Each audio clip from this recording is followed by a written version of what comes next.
The following program is suitable for all audiences, but before we begin, a special message from Draft Dr. Phil Ottochian.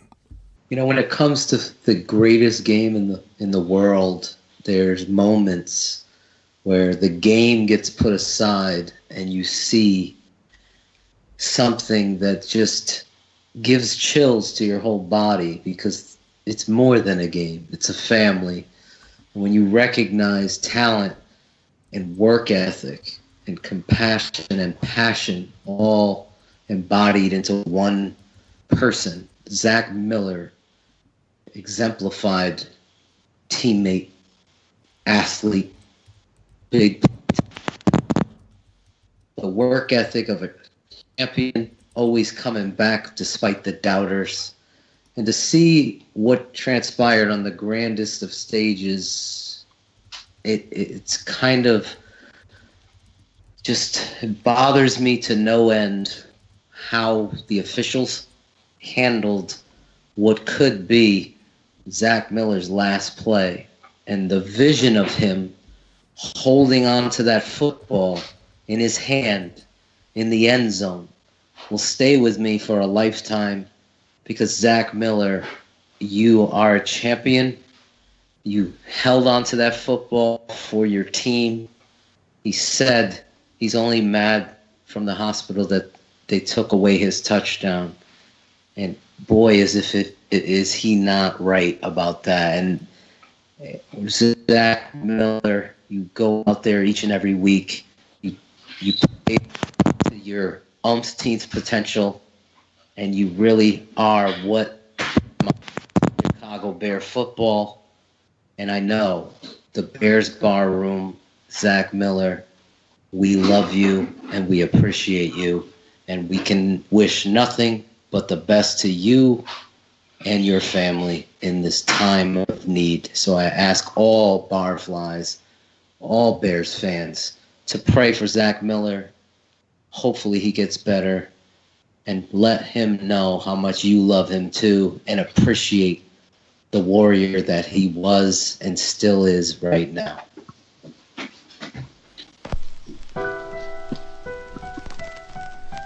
Yo, MC Fulfill, bringing it back for the Bears Barroom and the Barflies. Fire John Fox, not a plan but an anthem. Bears Barroom sending a message to the fandom. Fire John Fox, not a plan but an anthem. Bears Barroom sending a message to the fandom. Mumbling, grumbling, hammering, fumbling, stumbling. Coach John Fox, another presser fan, humbling. Over and over and arrogant, coach does it again. A typical line to cover a team with no plan. Hopes are dashed with another lost season. Was it Pace who hired Fox, or was it ownership's reasons? Questions fill up and no straight answers ever given. When it comes to the state of the Bears, in the 80s still living. Who the is Mike Glennon? The Barroom kept asking. An open competition, sure rap gaff never happens. Laughing all the way to the bank. Kept putting Glennon on the field to start, but he stank.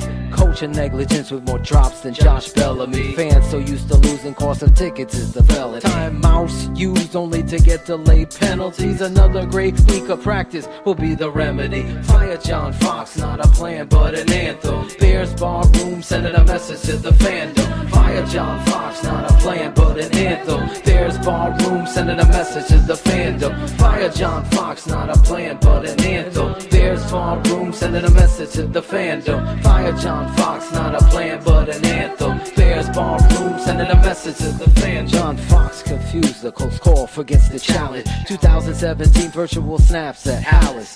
Glennon's still a captain, opposing teams laughing. You laughed at but fumble, now the knee pass happened. Conservative approach, finally playing the gunslinger. Keep him cuffed, young buck, Fox stupidity lingers. First win on the road in over 2 seasons, almost gave the game away if Howard doesn't truck Ravens. Day to day, of course, a frequent line he likes to throw. 10 minutes later, the players dump a rapper poke. Coach Fox arrogant, He needs a passing lesson. This is the coach you hired. In 3 years he's worse than Trestman. Testing 1, 2, a joke on S-Pin. Fire John Fox would beat the Bears' best win. Down the field turf, stop adding up slip counts. Get Fox to pick, slip to the curb, we kick out. Fire John Fox, not a plan but an anthem. Bears Barroom sending a message to the fandom. Fire John Fox, not a plan but an anthem. Bears Barroom sending a message to the fandom. Fire John Fox, not a plan but an anthem. Bears Barroom sending a message to the fandom. Fire John Fox, not a plan but an anthem. Bears Barroom sending a message to the fandom.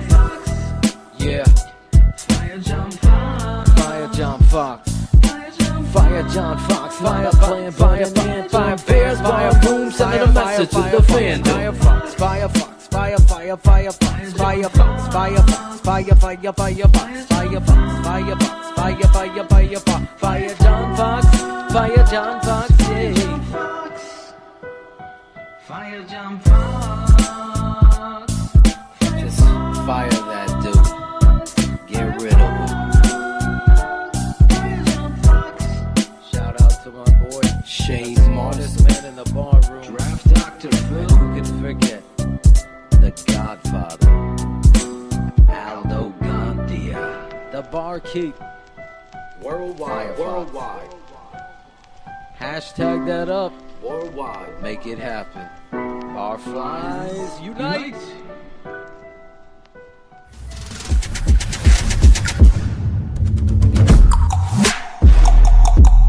Cheers, Bears fans! This is Bears Hour Live with Draft Dr. Phil Ottochian. I am Aldo Gandia, and Shane, the smartest man in the barroom, will join us later. I hope you have a chance to stop by the mixlr.com chat room. It's posted on Twitter and on Facebook. There you can interact with Shane and me, and if you have questions for the doctor, post them in the chat room, and Shane and I will ask Phil on your behalf.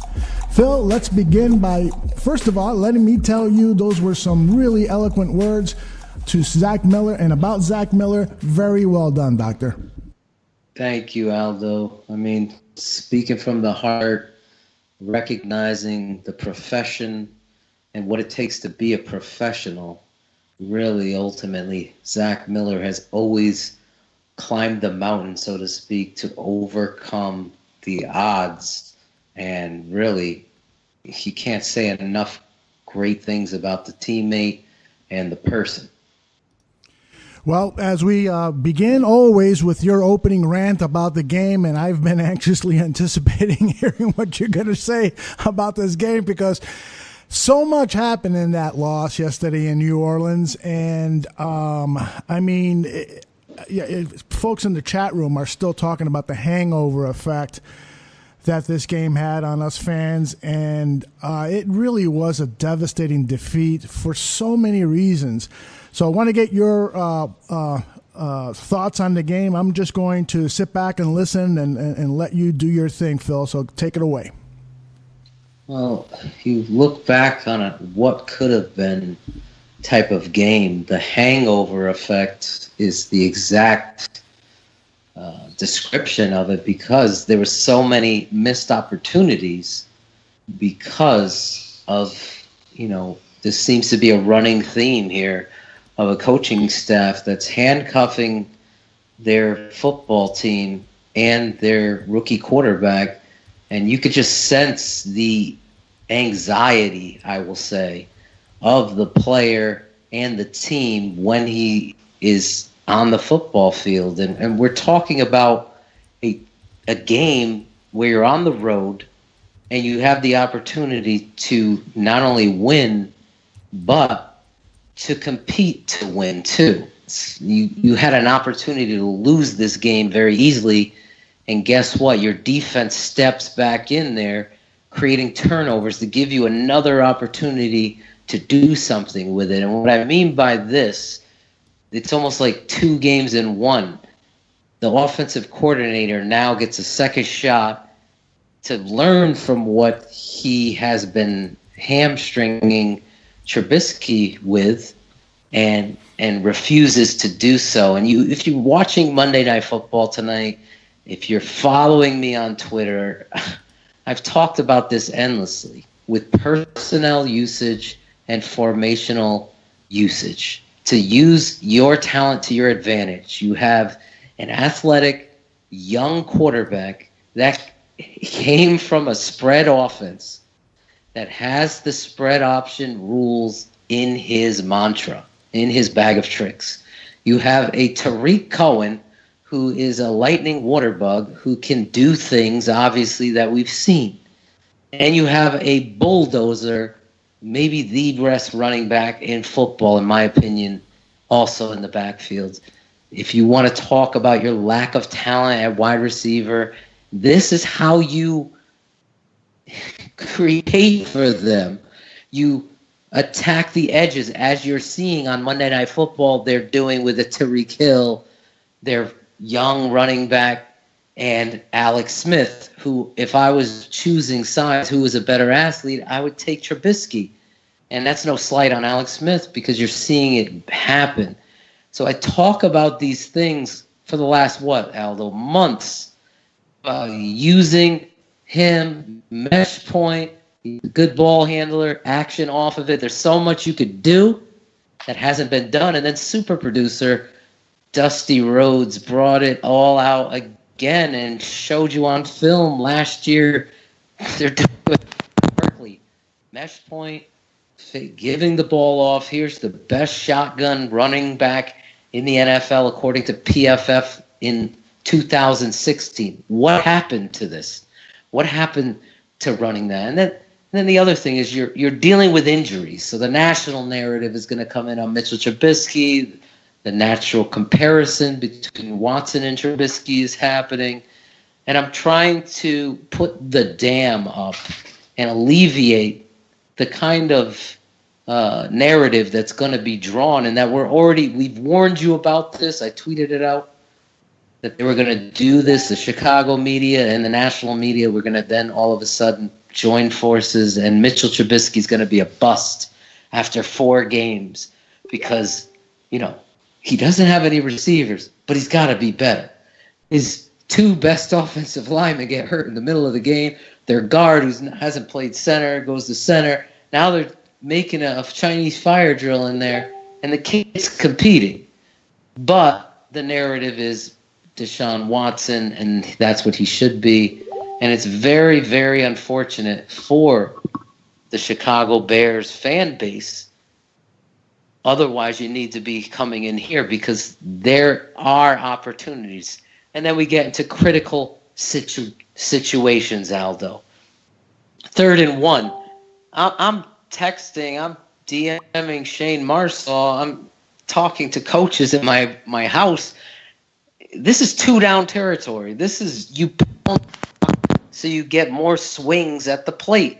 It's simple football that gets to that point where I got to be the smartest man and outsmart the other team when you have them on the ropes. You got a team that turned over the ball twice. You got momentum on your side. You got an athletic quarterback. You got a bulldozer running back, and you refuse to give this kid the fighter's chance. You then put him in terrible situations, and ultimately it doesn't happen for you, and then the storylines hit the stage there. The unfortunate thing in all of this mess is that defense traveled, played their hearts out. There was mistakes all around. I mean, all around. And I haven't even gotten into the Zach Miller fiasco before praising and praying for him. That play in and of itself takes 4 points off the board. The Connor Barth effect. How long is this going to happen? Ryan Pace has done a horrific job in handling his kicking game and the kickers. This should be weak. Getting guys in here competing, soccer players, I don't care. Get them in there to try to find a talented young kicker or a veteran that's going to come in here and not be overwhelmed in critical games on the road. Barth has not showing up, and that's unfortunate because there's those points that you need could have transpired in the game. There's a lot of questionable calls, the lack of a challenge on the Ingram fumble, which I believe was a complete fumble, and then you go and challenge a worthless challenge, really. And I've said this before, you have me here. If they'd be willing to hire someone who gave so much of his heart and soul to the game and could see it in real time and is going to message down to whoever to throw the flag, whoever that guy is, clearly is not a maniac. He doesn't know the game, because challenging that call when it was clearly, it was almost like a spiral coming off of Breeze. There was no way that was going to be. And these are the kind of errors that we're seeing by this staff, the tight formations, the predictability. It's not changing. So if it waddles like a duck, at what point do we understand that it is a duck? So it really was a problem. People are joking and people are saying we're too hard. The play calling was a huge issue against New Orleans, Aldo. It really was a detriment to the quarterback and ultimately a detriment to the football team that really, I believe, the defense really woke up and played really good football and physical football. There were points there where I was a little upset with a few players, and we'll get into that. And really, all of a sudden, the energy came back and the life came back, and you saw what you've been seeing all throughout. It's terrible that you're wasting this kind of defense with this kind of offensive coordinator. There is no doubt in my mind that John Fox is a goner. The Firefox campaign in full bloom, as you heard. The Firefox, not a plan, but an anthem. Bears Barroom sending a message to the fandom. That's what we got to keep pumping out there and praising, because the staff is holding back this football team. And it's simple things.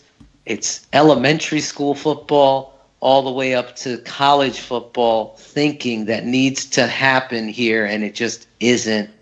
And it really was disappointing because they missed a golden opportunity to get to 4-4. So I really think that, you have 2 weeks now to go play Green Bay at home. And this is the time where you self-scout.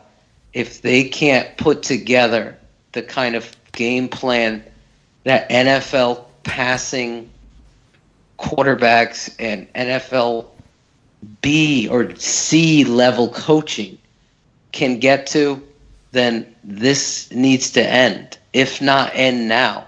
I would totally be on board with just giving the reins to Vic Fangio and letting this coach go in all his mumbling ways, and the offensive coordinator too. Both of them gone. Phil, you're crazy. Who's going to call plays?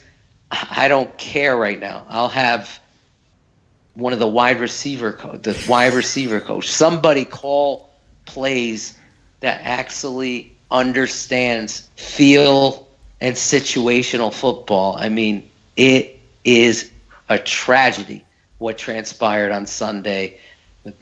The whole level, Aldo. Phil, I want you to do me a favor. I want you to turn down or off your mic and check the connection, because we're getting some hits a couple of times. And then I'm going to bring in Shane here so that he can turn it down, because we're hearing a lot of interference when you do that.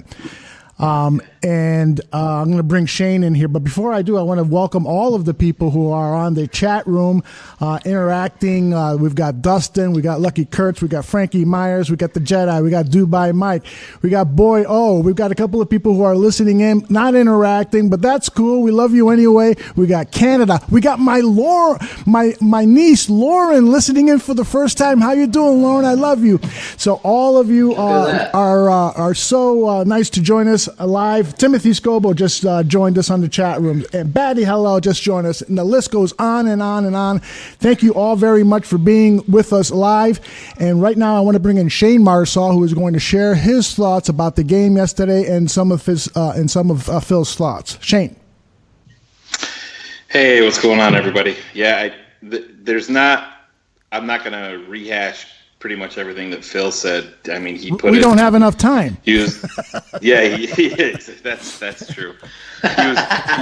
He was on point, but I want to throw some love to Zach Miller myself. It was that really took the wind out of everybody's sails. I mean, there was so many layers to it. You got your young quarterback making a big play, beautiful catch, and just having it stripped away. And then I saw when he went in there live, I just happened to be looking at his leg, and it brought me right up off the couch, and it just made me sick to my stomach. And then, to throw gas on the fire for them to take the touchdown away, it was a terrible thing to say. But you gotta give the Bears some credit. They are a resilient group when they're inept at, on the coaching staff. And, everybody knows the story with Dowell Loggins and John Fox at this point. And there was a lot of people out there saying that, Dowell, you got to kind of ease up on him a little bit because John Fox is restricting him so much. I bought into that a little bit, but you watched that Saints game, and I texted Phil immediately on that 3rd and 1.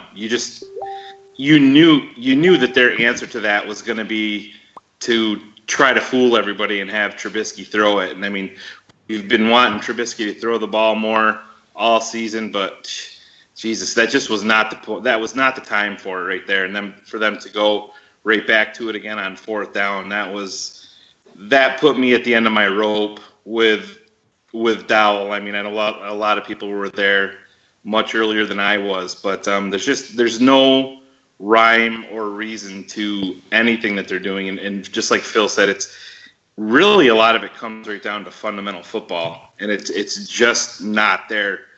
I'm a 41-year-old guy that's never played a snap of football in my life, and Phil can attest to this with me.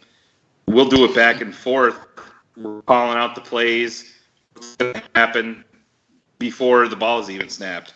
And like I said, I'm a guy that's never played a snap of football in my life. So what does that tell you? I'm a nobody, and I'm doing it. What do you think these other teams in the NFL are doing? And you finally see the Bears make this investment in Mitch Trubisky, and you think the tides are turning. But again, and this is a shot towards Ryan Pace, when he came in here in 2015, you wanted to see the slate wiped clean. I did anyway, and see, new quarterback, and everything right then. You're just seeing this process being slowed down by having an inept coaching staff. And at this point, I wish that they would give Vic Fangio the reins for 8 games just to see what he is. I would make no commitment to him beyond that, because I would really have to see what his offensive philosophy is going to be and who he would plan on bringing in, because this isn't about the Chicago Bears of 2017. It's not about the Chicago Bears of 2018. This is about the development of Mitch Trubisky at this point. We have a young ascending defense, and that is going to continue. Yes, you want to see some consistency on the defensive side, but it's just Mitch Trubisky. Like Phil said, it's a travesty what is going on at this point with this coaching staff, and it's really a credit to Mitch with the plays that he does make, because I think you can start to see the frustration build up on Trubisky's face. You see on the sideline, I mean, he knew he was upset when Zach Miller went down, but Aldo, I think you brought it up on Bears 100 Proof last week. They won the game last week, but you could hear where he was just completely neutered, and it was almost like a playoff game where they got knocked out. You could just hear it in his voice. And confidence is everything with a young ascending team. And I think you're seeing just a little I think you're seeing a lack of it, even with the players when it comes to the offensive coaches on the squad. Phil, we've got our first question from our folks in the chat room. Frankie Myers asks, why are the Bears so god-awful in the red zone? You know, you got Adam Sheehan unable to box out a cornerback. Come on, says Frankie Myers. What are your thoughts on that, Phil? It really is about playing chess. I don't think they do it. I think Shane mentioned it in his assessment here about there's no rhyme or reason. There's no setup to what it is that you want to do. I had a little back and forth with one of our frenemies, we'll call him, on Twitter about the blog, who got, he's a hypocrite, to call him out. I mean, if he wants to come on the show, I'm more than willing. He's calling out no fire. People want to fire Fox now. Meanwhile, 3 weeks ago, he's calling for all the coaches to be fired. Come on. But anyway, the back and forth I was going with is elementary football 101, where you get to the line of scrimmage based on a formation or a shift, or as I call it, a trade. So we're going to line up two tight ends, and I'm going to trade, which means I'm going to move my tight end to the other side, and then I'm going to motion. And so you'll see these movements before snap to give the young quarterback what the coverage is, and also put yourself in a formation for leverage, meaning if I'm putting a guy in motion after I've traded the tight end on which strong side he's going to be, now moving a guy in motion might give me an advantage of leverage. So when I snap the football and I know I've identified where I'm going in a simple form. And really that kind of simple stuff that you can add to this football team will not only help Mitch Trubisky, but it'll help the receivers, it'll help the tight ends, and it'll help the red zone. Why? Because now you're able to get the different looks and identify who the hot guy is, who is the matchup that you want based on the formation. So if you recognize their nickel corner, like New Orleans recognized Callahan was their go-to. If you watch that game over, they went at Callahan the first two plays. Callahan whiffs on a tackle. They go right down the football field, and Amos pushes the kid who's stumbling out of bounds. They were attacking our weakness. Callahan's a good football player. That's not what I meant. That's who they identified, and they got it. That's football 101. That's not happening at all. So when you're looking in the red zone, now your personnel usage, you're bringing the fullback in, for God's sake. It is so comical and frustrating to watch John Shoop's offense from 1995 come back and be in a 2017 stretch where your athlete who played in a spread offense, knows spread rules, feels comfortable in that. You've done it here before, guys. You've done it. You had spread concepts all last year with two quarterbacks, Hoyer, crap, and Barkley, who's not an athlete who couldn't run. You're running spread concepts. Where did they go? Now you've upgraded the talent, I believe, with a Cohen and a Trubisky. And yes, you've taken a step back as far as talent at the wide receiver position, but your tight ends are there. This makes zero sense. It's what my father always taught me against. He's always said, you do not coach your football offense. You coach what you believe your personnel will do best in their offense. And that's Dowell Loggins and John Fox, who, if you remember correctly, was very adamant about when Gase left that we run our offense. And I bought into that. I really did. He sold me. And I thought this coach was a veteran coach taking pride and was going to show people why so many assistants have gone on to become head coaches and really take Dowell and make him who Dowell wants to be, obviously a successful football coach. But it has been a clown show as far as the offense is concerned, and really the conservative approach to formations in the red zone is killing them, and they're depending on Jordan Howard. And one other point about this, Frankie, I got to say this. You're down your guys in the offensive line, and you're so fixated on your offense that this bye week is going to tell me if those guys don't come back healthy, Whitehair and Long, and you're going to still try to run those stretch zone plays, then you're lost because you're taking negative yards over and over. And what are you doing, Shane? You're putting Mitchell Trubisky in 3rd and 12, 3rd and 9, 3rd and 11, 3rd and 14 because those guards can't do it. You have to change your philosophy. You have to solid block. You got to trap. You got to do what your personnel is going to be able to do, and you got to throw out the playbook as far as those zone stretches are concerned. I know Howard runs a great zone stretch, but you got to change the angles and do it out of the shotgun and get into some power football. Let me ask another question, and I'd like to get Shane's reaction first and then Phil's. Timothy Scoble asked us to give a reaction on the Gerald Freeman incident that happened today. And for those of you who have not heard, he has been suspended for 10 games for another PED violation. And before I get Shane's thoughts on this, and then Phil, I have to share Lucky Kurtz's reaction on the chat board. He writes, "My reaction to Freeman is how is someone who is on the injured reserve list a distraction?" And he asked, "Can Fox serve the suspension instead?" Well done, Lucky. Shane, you've been on Twitter and you have been outgoing in your opinion about Gerald Freeman. Why don't you share it for our listeners?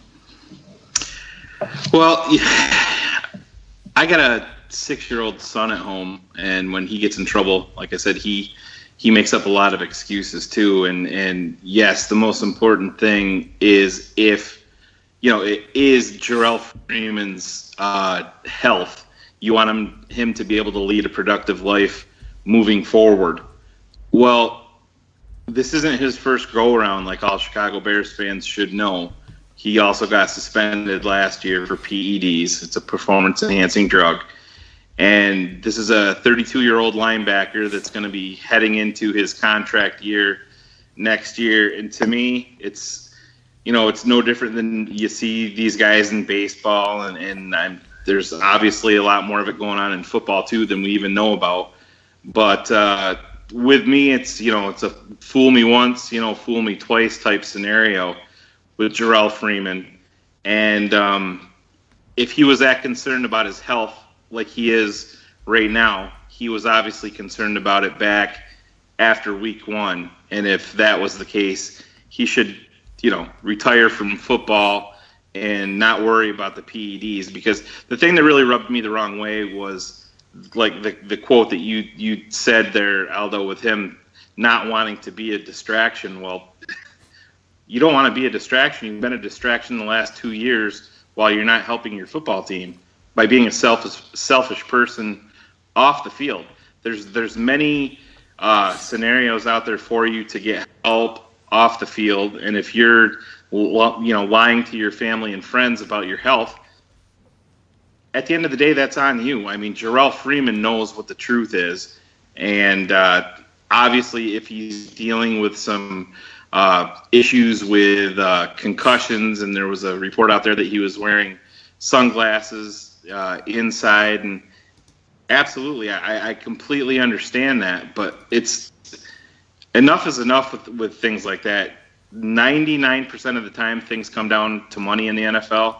And unfortunately, I think this is the same type of case. And I know it's a slippery slope, and there's probably people out there that don't appreciate my view and think that it's the wrong stance to take. But these guys know what they're putting into their body at the end of the day. And like I said, there's tons of help out there for them to, there's different supplements and different pills that are on the list that they can take. I mean, if he went to the Bears training room to the trainer and said, hey, listen, I'm dealing with this and this and this, what's the best route that I can take? But he took it upon himself because these guys, that's why they're NFL football players. They have that drive and that determination, and what motivates them also is money. And like I said, when you're a 32-year-old player, especially at linebacker with Jarrell Freeman, he's not a dummy. He sees how well Danny Trevathan is playing. He knows that Nick Kwiatkowski was drafted in the 4th round, and the Bears are very high on him. And now you see Christian Jones balling out. He's no dummy. He wants to get back as soon as he can to maybe sign possibly a 1 or a 2 year extension to get that guaranteed money. He's got 3.5 left to him last year, and yes, the Bears can save money by cutting him, but still, I get so sick of hearing these guys make up their story, and then yes, I obviously health is an important factor, and I hope that Jarrell Freeman is going to be okay, but 9 times out of 10, it's these guys just being selfish at the end of the day. And I don't think this is any different with Jarrell Freeman. I really don't. He got suspended last year, and he did it again this year while he was on the IR. And he's essentially hanging his own team out to dry with no ability to come back and help them because he's injured at this point. Well, he just made things worse. So that's if you don't approve of my stance with Jarrell Freeman, it is what it is. But to me, he's a pretty selfish player, but I do wish him the best in his recovery from these concussions, and I hope he does get that worked out. But if that's a true factor in his decision was his health, then he should retire from football, and he could have easily announced that even today. Phil, your thoughts, please. There's nothing else to say. Shane, that's why I kind of laughed because I knew where Shane was going with it when I tweeted it out, because I have a sympathetic place in my heart for Freeman based on what I saw on the football field. But as a coach, I cannot deny I would be in that meeting room and Shane would be my assistant telling me exactly, and it's 100% right. He selfishly did what he did. Fool me once, shame on you. Fool me twice, shame on me. And that is the attitude and the approach that I think the Bears will take and probably need to take.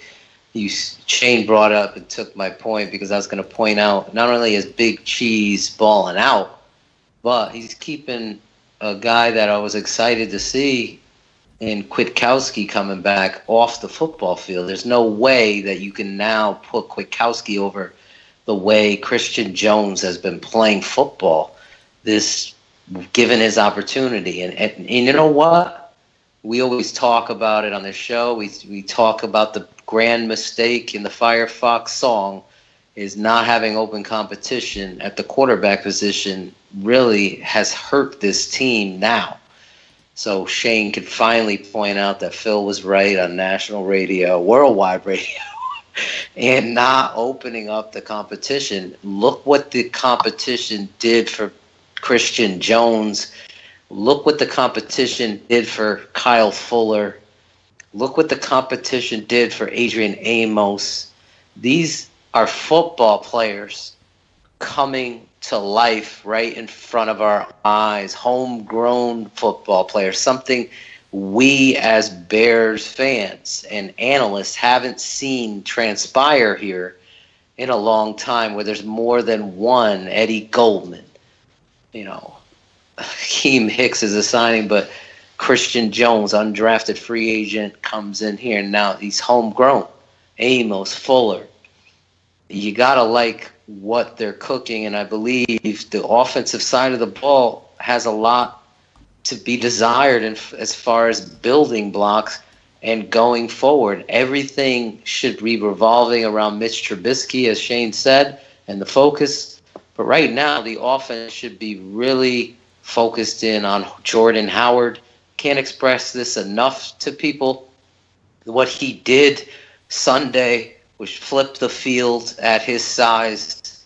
He doesn't get enough credit. There's 9 in the box.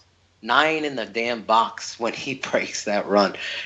The kid is super fly. I just absolutely love him, and I believe that, the drop balls and that stuff, I would be working on this with him every day. And it seems to come in the red zone where he's trying to make a play. That kind of stuff needs to happen. I know I'm going on a tangent from Freeman, but I just really believe in the competition aspect of it. He had a little tyke in Tariq Cohen chomping at the bit. We talked about this the first week, how Jordan Howard was not happy against Atlanta, that he felt like his show and what he had done in the NFL wasn't being respected, and you saw how he came and balled out against Pittsburgh. Let's recognize this as another coaching travesty, and now in a philosophical travesty from the GM and front office. Now that you look at a Jarrell Freeman showing selfishness and others stepping up, you really need to move on from that football player and continue this process of building young talent and forming competition. Phil, what did you think of that? What looked like to me and a number of other people, including I think it was Lucky Kurtz that sent me the Twitter thought, and I immediately rewound to take a look at that hit on Trubisky that looked to me like it was a helmet to helmet. And I shot video of it, posted it.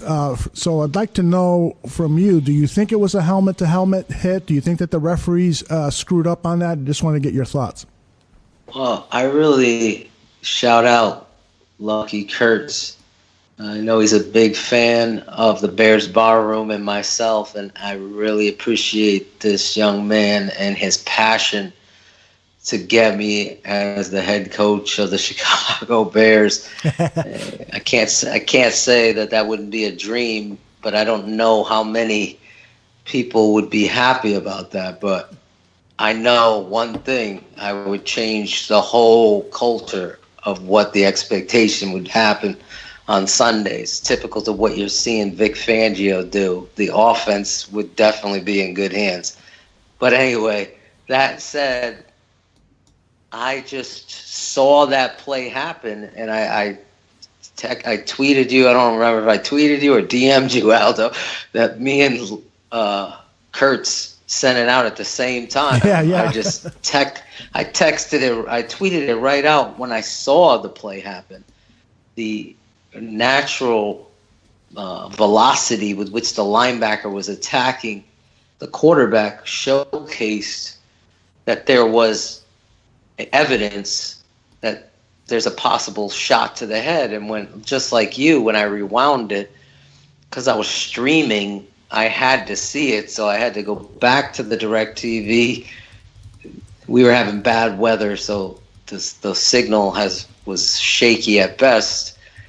Long story short, yes, Aldo, I felt like that was another blown call and missed opportunity when every point mattered. At that point, was trying to get it to close, a closer game on a 2-point conversion. Shane, do you remember what it was or would have been? I can't even remember if it was going to make it a 3-point game or was it going to make it a 7-point game. So they didn't have to go.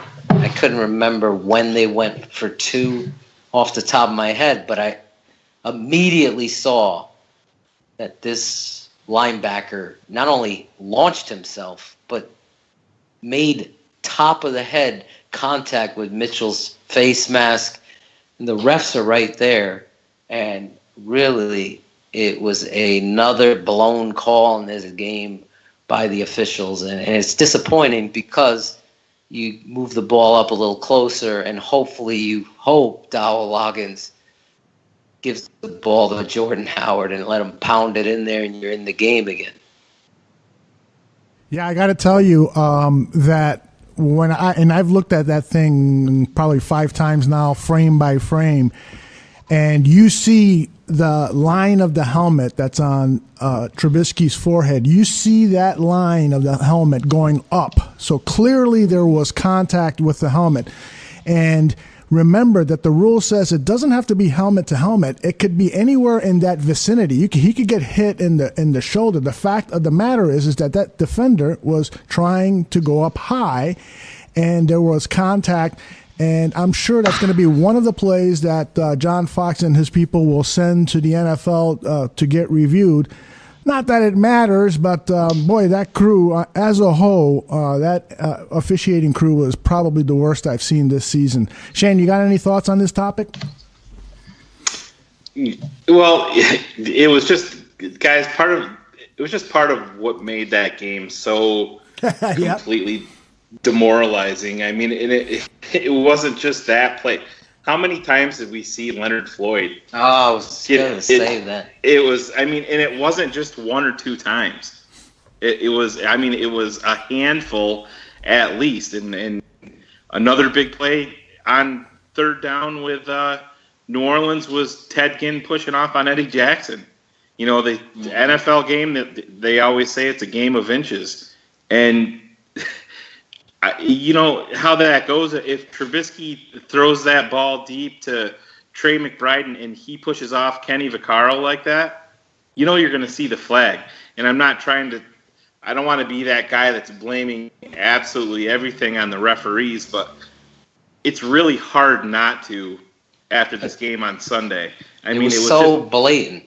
It was, yeah, it was. And it's so.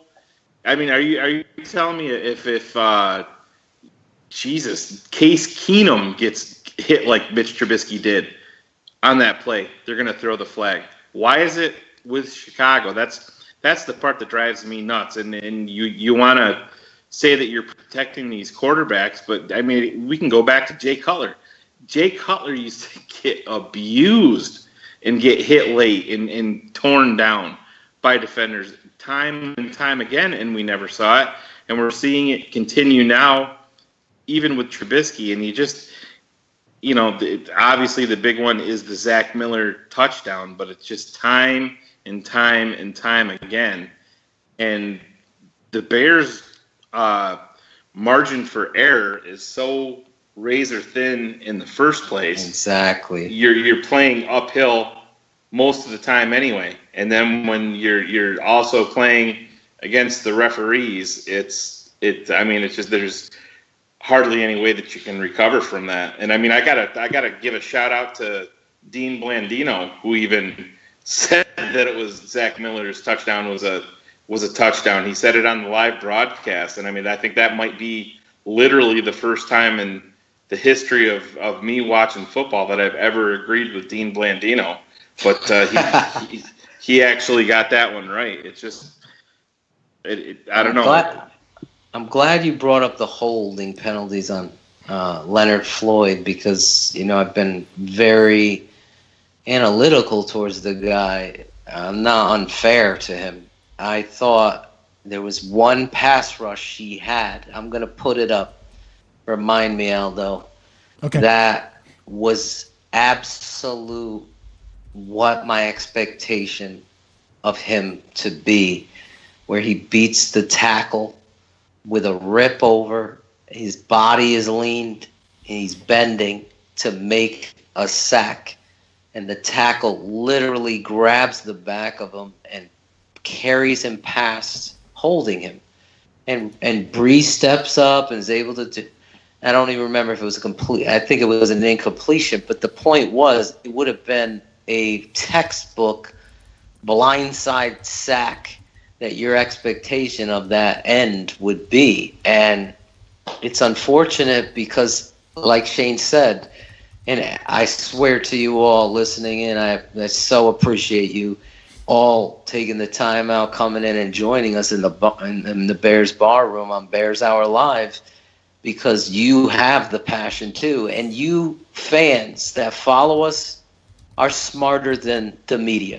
You're smarter than all of these fanboys, frauds on Twitter and so on, trying to sell you on stupidity. That's why we do this. That's why it's here, and that's why it's a help, because it was demoralizing on every level, because you're playing your asses off. You're playing hard to get back in the game. You realize you're down offensive linemen and this young quarterback's in there, and you're fighting against the opponent, the referees, and your own coaching staff. It reminds me, of that family that that is abusive towards their children. And you look at those kids, and if you don't do something about it, then who are you? And that's really why I believe this Bears Barroom exists, because we recognize the negligence really that's going on with the coaching staff and how they've handled personnel and the quarterback and the team. And it's not okay. It really isn't. That was a game that you should have won and you could have won, but it really just goes in as another loss on the John Fox mantra. Shane, Bears AJ writes that he wanted John Fox gone this morning, but it didn't happen. Shane, why do you think that Ryan Pace didn't pull the plug? I don't know. I mean, I think if I can sit here and tell you that I have an answer, I'd be lying. I mean, it's a move that I would have made, but I think maybe at the end of the day, and I know this coaching staff is a detriment to your quarterback, but I think it's probably safe to say that they didn't want him dealing with even more than what he's dealing with right now. Because I mean, if you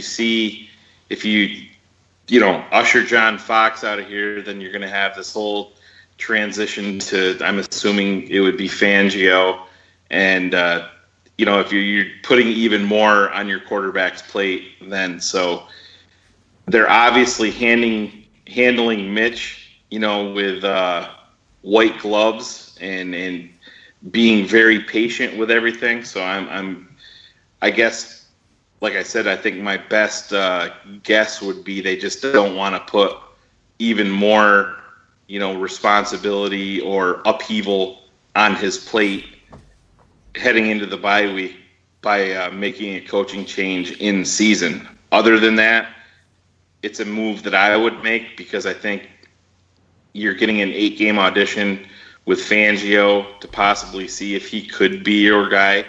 I, for one, don't think he is the guy to be the next head coach of the Chicago Bears, but that's a story for a different day. But I think probably what it comes down to is, like I said, they've been very, very scripted and very leery of putting too much on Mitch's plate. And I think a coaching change just adds a lot more pressure to the entire situation, and they probably didn't want to get into that at this point. Yeah, we're getting a lot of comments here in the chat room regarding the whole John Fox being gone. Boy O writes that Fox cost us free agents last season because he was a dead coach walking. They need to lose him immediately after the season. If they have to elevate Fangio to a co-coach with the same salary, pay the man and get another co-coach that's an offensive mind like a McCoy or Peyton or someone else. So that's an interesting thought. But as Shane said, Shane, you wouldn't be happy with Fangio as head coach. What about you, Phil? Do you entertain the possibility that Fangio could be a co-coach or the head coach of the Chicago Bears? Yeah, I think it's important to give him an opportunity. I think if that's Vic Fangio has been a tremendous asset to this football team. Let's face it, the scale, so to speak, is tipping heavily in the favor of what Vic stands for, how straightforward he is with the media, how he doesn't take any BS, how he calls a player out that's loafing and lackadaisical, so to speak. We've seen the change. I saw the light from Jonathan Bullard a little bit this week. The message is being sent on that side of the football. So I believe that obviously the improvement and the success, 3 wins, really lies on the legs of Jordan Howard and the defense. I mean, you have to give that kind of person an opportunity to fulfill their dream, and that is to be a head coach. And if it isn't, then obviously, he's probably not going to want that added burden. And then you look at a guy like Ed Donatel, because has there been a higher showcase of talent being building blocks, and really improvement on any level of this football team, more so than the defensive backs?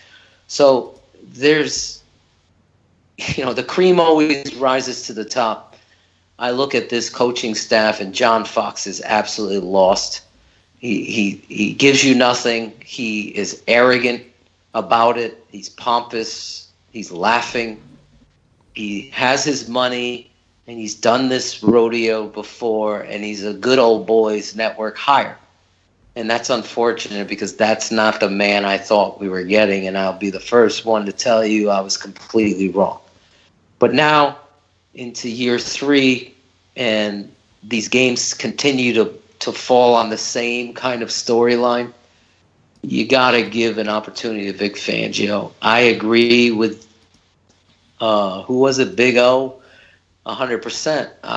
Or AJ, I feel as though today should have been, you're going to change the whole direction and put every goddamn person in that organization on notice. We are firing this head coach, and we are hiring his replacement, being whoever they want, Donatel, Fangio, and allow them to decide how they're going to handle the offense. Because the guy that's handling the offense is close to worse than the head coach. And that's a lot from me.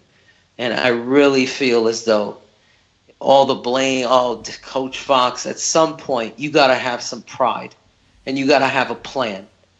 But when, the term, when the chips are all down, you really find out who you are as a person when the game's on the line. We've seen this before, Shane, from Dowell. He pisses down his leg and tries to outsmart opponents with his play call in critical, simple situations that are going to continue drives and get you points, whether it be in the red zone or at midfield when you need a first down to continue a drive to win a game, or against the Vikings when you just got the ball and you got a hot hand running back who got 2 BS holding calls taking away his touchdowns. Now you go away from it and put it in Mitchell's hands. It makes zero sense to me as a coach that offensive coordinator is calling these plays. And it makes zero sense that John Fox is still here. Don't listen to these pompous jerks on the radio where they can't fire Fox. They could do whatever they want. It's $1 billion industry. They make so much money. It's ridiculous how much money they make. They can put down the field turf. They can fire John Fox. They can admit a mistake and really change the whole culture of this football team. And I think it would be a relief for Mitchell Trubisky, because the embarrassment on his face against the Baltimore Ravens, combined with what transpired yesterday against, the Carolina Panthers, and then what happened yesterday against the, Jesus Christ, I just blanked out on who we played. I was so fired up with Saints. So fired up. I got so fired up with it that this poor kid is standing in front of the media having to own all the mistakes, when really this jerk is putting him in those positions. So, yes, Vic Fangio, I disagree with Shane. I want to see him. I want to see. I believe someone who's put in that time deserves an opportunity. Oh, hey, I just want to chime in real quick, if I can, Aldo. I want to see Vic Fangio. I would absolutely turn the reins over to him, but my biggest fear is I need to see. I'm not making any commitment to Vic Fangio beyond this season because I got to see what his offensive philosophy and the coaches that he's going to be bringing in, because that's going to be the clincher for me. Because, like I said, it's not the defense isn't the most important part of this franchise, as much as Bears fans don't want to hear that. This is all about Mitch Trubisky and his development moving forward. Yes, there's a reason why the Patriots have won as many Super Bowls as they have, and there's a reason why we haven't won the NFC North, and those dudes upstate have. It's the quarterback position, and let's not forget it. All right, we're going to wind down here. I'm going to get final thoughts from Shane and then Phil. But first I want to read some of the comments that have come in the chat room. We've got some really good stuff here about the whole Firefox. Let me start with Benjamin Drizgula. He writes that if the Bears fire Fox, I will name my firstborn Aldo Phil Drizgula.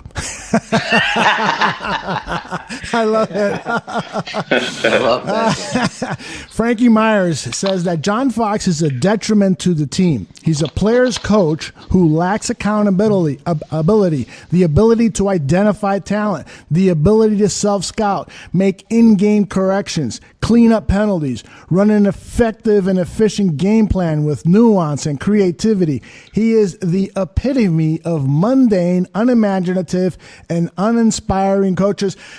Firefox, writes Frankie Myers, and I want to offer Frankie Myers a writing position over at Bears Barroom. That was pretty damn nice. Very well done. Boy O writes, Frankie is correct. Fox demands no accountability, and this team has no discipline. He goes on to say Fox needs to be stripped of the challenge flag responsibilities. Shane gave him a little pushback on that, but Boy O continues to write, his inability to get teams prepared and into games or seasons early is also factual. So far in his Bears career, Fox has a 10-27 record. That's good for .278 winning percentage. Very close to being the worst Bears coach in history. Abe Gibron. Man, I loved Abe Gibron, but he couldn't coach worth a shit. Yeah, excuse my language. He's 2-11 at Soldier Field. He's 1-9 in September since taking over in 2015. And John Fox and his staff have been among the worst in the league when it comes to halftime adjustments. Couldn't agree with you more there, boy. Yeah. Oh, nicely written. Who else do I want to shout out to? Boy, we got just tons of really great comments here. Really appreciate the interaction, and let's go to our final thoughts. You know, whatever you guys want to share, if you want to talk about what you'd hope to see during this off week, what you'd like to see the team focus on. I think most of the players are going home, but the coaching staff will stick around and do some work for most of the week. Or whatever thoughts you want to share, it's your ball. So I'll start with Shane. Well, I know who better not be going home anywhere is the Mitch Trubisky and his wide receivers. Yeah. I certainly hope that you see Dontrell Inman put in some effort over these next couple of weeks, because they gotta get some sort of validity from the wide receiver position. You saw Trey McBride take a step, and I think that is important. But there's just so many questions, like where is Kendall Wright, and why is he not? We saw Dowell Loggins say that he's a better player when he's not eating up reps. But I mean, you're putting your fullback out there more than you're playing Kendall Wright, and it's backwards football. It's 1960s football, and we're in 2017. So. Hopefully, this bye week didn't get off to a very resounding start here in Chicago with the news about Zach Miller and then the PED suspension with Jarrell Freeman. But, as bad as this sounds, you wish Zach and Jarrell all the best. But both of them very well could have been out of the Bears' plans in 2018 anyway, and you just want to see an underrated guy, I think, that's going to step up even above Adam Shaheen is Daniel Brown, and I think he's going to play into some of this starting into the second half of the season. We saw him step up last year in these games when Matt Barkley was the quarterback. So we all ran that playback last week or the last Sunday with him running open, and Mitch didn't see him. But, it is what it is, and I think he's one player that we should keep an eye on moving forward is Daniel Brown. Before you get started, I want to ask Shane a question regarding Dontrell Inman. You were upset yesterday that he didn't suit up for the game. Tell me a little bit more about that.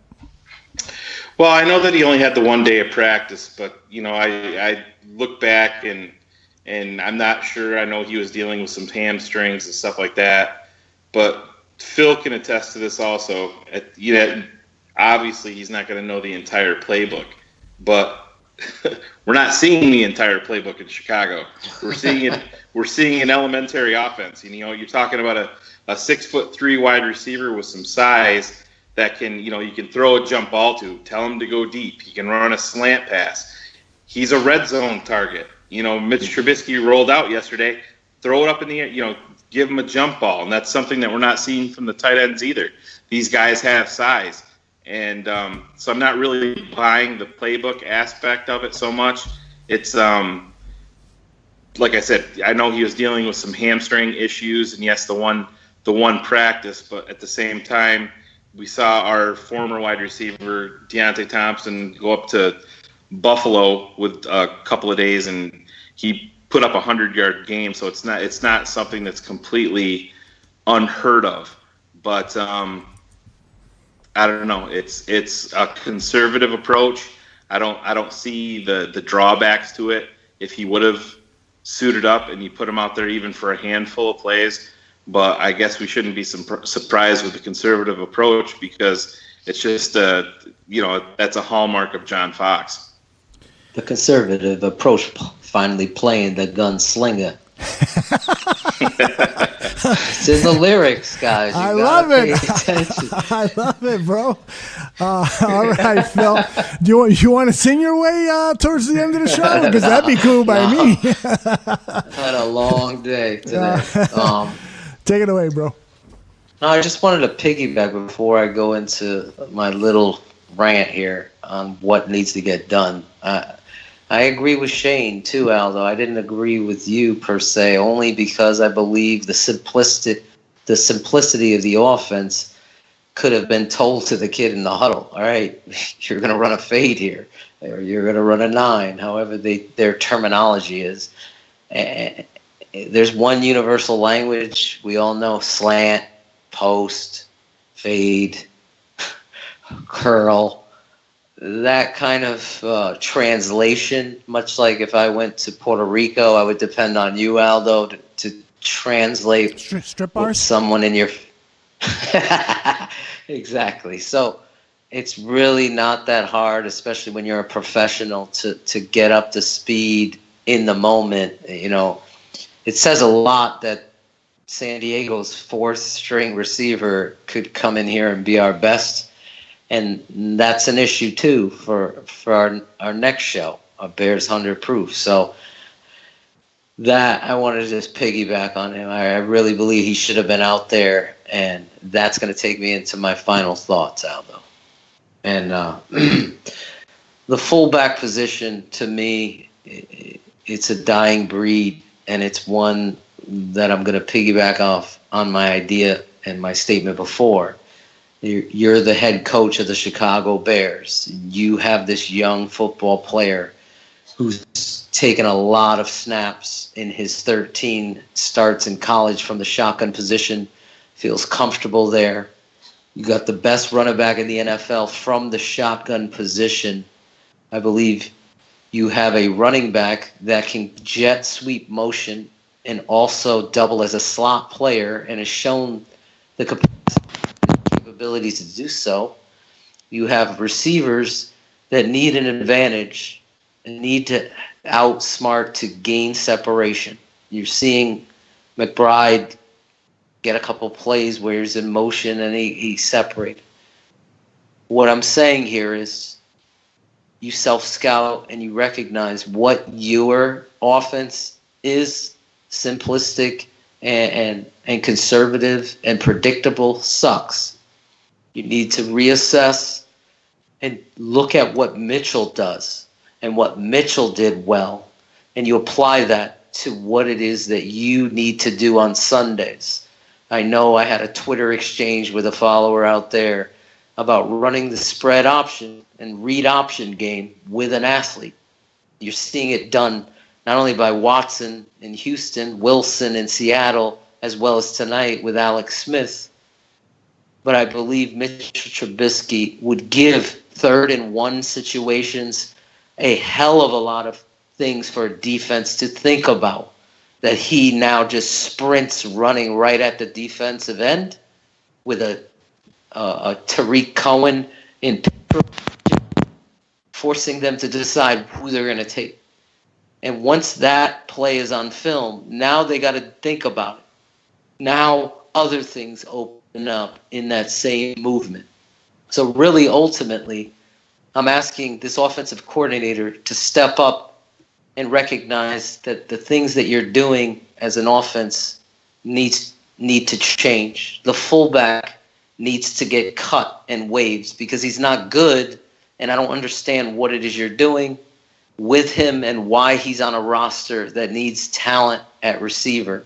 When you have 4 tight ends, well, now 3, you have enough talent to fill that role. Find other talent to help your football team. And lastly, but not least, you're going to have an influx of offensive line play. How that's going to transpire, I don't know. But let me say this very clearly, that not only is Cody White here your best offensive lineman, he's the most intense, he's the most gifted athlete at that position that I've seen and studied. I don't know what people are seeing as far as his center is concerned, but this man needs to be a part of this because you could see the difference very clearly when he's not there. So this team offensively needs a rebirth, and that would be my goal for the next 10 days if I was the head coach of the Chicago Bears, changing up what we do to what does Mitchell do, and that would be the best remedy for what you're seeing happen on Sundays. Sounds like most of the people on the chat room are agreeing with what you're saying. And let me see if I can pull out a comment here. Benjamin says that Mitch's athleticism, in other ways, that we need to use Mitch's athleticism in other ways than just rollouts, and that Phil, you have his support for head coach. It looks like this whole Phil for Coach campaign, #Phil for Coach campaign, could really take off. Frankie Myers wants to remind you that we do have 4 tight ends still because Ben Braunacker is on the practice squad, so he's there you go. That Frankie, man. There you go. You caught Bruton, and is it Burton or Bruton? Because I just don't even pay attention to the guy. I think I was going to swear, but I was reminded by Benjamin that this is a family show. So I'm not going to say anything other than I'm going to start closing down the show. Shane, are you there? Do you want to say goodbye to your fans? You got growing fans here on the chat board, bro. Yeah, no. Hey, stay with us here at Bears Hour Live and Bears 100 Proof. We got another 8 games to go here. We got our young quarterback in there. It's going to be a fun ride. There's going to be some ups and downs, but we got that young quarterback to look forward to in this emerging defense. So there's going to be a light at the end of the tunnel, guys. We're going to get the right coaching staff in here. We just got to exhibit a little bit of patience at this point, but don't get too down on it. It's going to happen. And Phil, you're working on some more rap tunes, right? Oh yeah, I got some surprises in the works. Can't wait. Bears 100 Proof worthy, but I keep getting DM requests for other songs. I bet you do.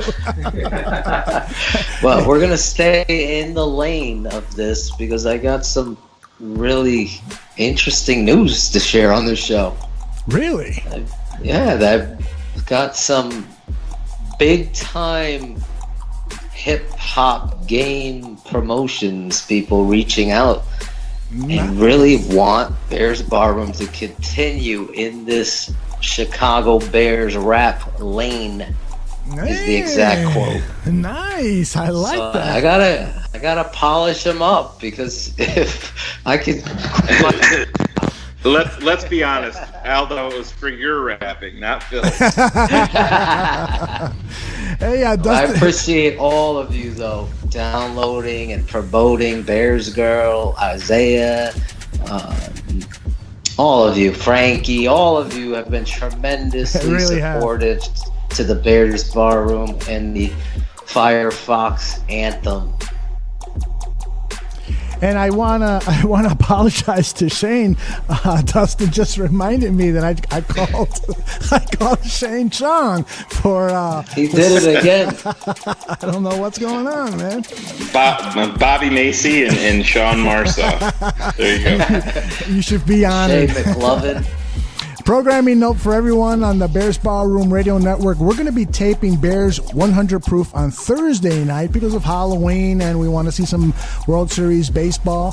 We're pulling for the Dodgers because Shane's dad is a big, huge Dodgers fan, and if you're not following Shane on Twitter, then shame on you. He's also a huge, huge Dodgers fan and is bound to say something unpleasant about the Cubs or any other baseball team for that matter. But again, we are going to be taping Bears 100 Proof on Thursday, so it will be released on Friday. We'll make it extra special for all of our listeners, given that we're asking you to wait. So our next show on the Bears Barroom Radio Network is going to be Buffon 55 with John Buffon, and that will happen Thursday at 10 a.m. live here on MixLR, and the podcast version appears on your stream about an hour later. But don't worry, we're going to have plenty of other stuff. I'm working on some videos, working on some stories. We've got the great writing of our crew. Frankie Myers might join us and start throwing some words at you, so that would be really cool. There you go. Yeah. So again, thank you all for being a part of the show. Really appreciate it. And until later this week, we'll talk to you. Bear down.